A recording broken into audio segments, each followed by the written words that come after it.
has to start from somewhere. Everything that is successful wasn't always successful, and that is one of our key premises today on side opposition. So our case line today is that the people best represent the people. I will bring up the arguments of the concepts of a failed state, a social split, and my partner will talk about the brain drain. However, before I go into my constructive matter, let me clash with a few side propositions points. Now, the first argument was really about sovereignty and the sovereignty of a nation. So, a few of the assumptions that they ran on was that a dictator is good. That their key assumption was that in a strong dictatorship, the dictator will make the right decisions. However, a strong dictatorship has authority over its people. However, that doesn't mean that they're always making the right decisions. As side propositions so well put it, people always make mistakes. So do we want to allow these mistakes to be forced upon the people by one person, or do we want it in a democratic system where there can be elections, where there can be politics over it, and therefore these mistakes can be, these mistakes can be fixed, essentially, because not one person is only ruling the whole system. One person's mistakes won't rule the whole system. Now, they brought up the example of Iraq, and how, at least, there was decisions made, right? However, that exactly falls on side opposition's side of this debate because of the fact that one person ran the country. So his mistakes, his racial beliefs, caused harm to the whole nation. So another... Okay, sure. Many political and military critics say that the war on Iraq, which imposed this weak democracy, brought Iraq 500 years back in time. And Iraq, during Saddam Hussein's rule, was the strongest, most flourishing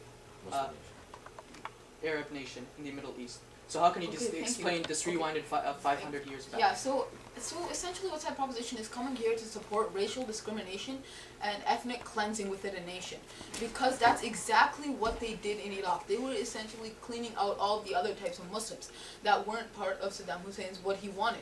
So that's what one person can do to a country, especially with a strong military in a strong dictatorship. And that's exactly what we don't want in side opposition. For example, in a weak democracy, that simply could not have happened because there are so many other political parties, like side proposition stated. And therefore, you can no longer have those mistakes occurring, or at least they don't occur on such a grand scale. Now, another key assumption was that only dictators are sovereign. However, I have a perfect example of a weak democracy that has become more sovereign and that has grown, which is Estonia. Side proposition has essentially came up and brought this belief that a weak democracy won't succeed because it's weak. And side proposition, in the very beginning, side proposition's first speaker said he's all for strong democracies. However, like I stated in my introduction, how do you get a strong democracy? Do you not have to start somewhere? All of the Western liberal democracies here today came from somewhere. They just came out from, most of them came out from the rule of the USSR, and they still became Western liberal democracies because of the fact that they started from somewhere.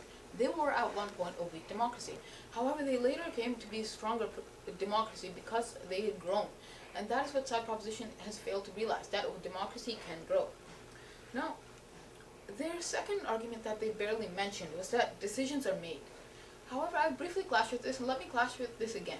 So, the assumption that side proposition has come up with is that fast decisions are good decisions.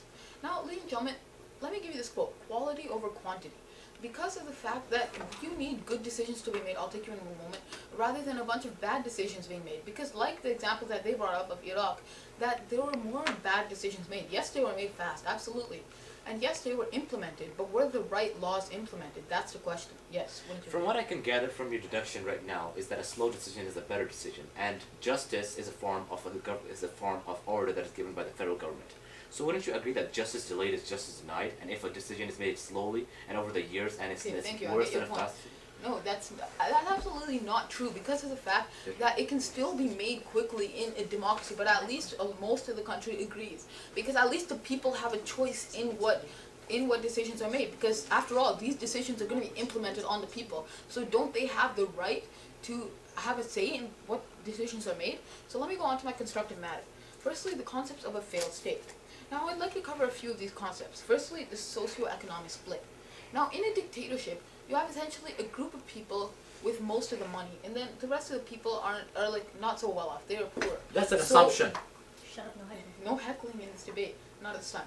So even though the nation's GDP might be all right, at the same time, the money is in the power of the few, and there's too much centralized power. Because only a few people, or one person holds the power. And that's not what we want in any form of government, because that leads to corruption, because absolute power corrupts absolutely. And at the same time, all of this money creates a socio-economic split, and that's one of the key factors. That's one of the key factors of a failed state, if the money is only in one place, if it's in a central location. Now, another key concept of a failed state is that the government doesn't have the support of the people.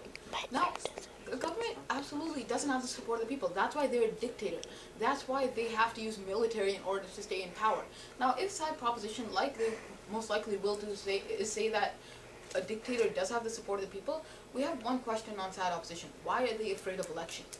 Why do they have to use a military coup in order to stay in power? Because that's the key problem here. They don't have the support of the people. So eventually they'll be thrown out, and then it'll simply be a cycle like that. So that's why weak democracies are better, because you don't need to have violence to get a leader out. You can use something called elections. Now, another key fact is that the lack of freedoms is one of the key points in a failed state. Now, these people are not given freedoms. They're not given freedom to speech in many or almost all of these places, these dictatorships, and they're not given many other freedoms.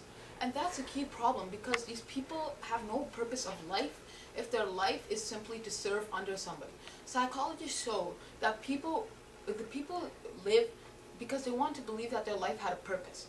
How can these people believe that their life has a purpose if they are living under somebody their whole life? The only way that they can make their life have a purpose is by revolting against this dictator, which causes more violence in this country and essentially causes a lot of harm towards the nation, a lot of detrimental effects.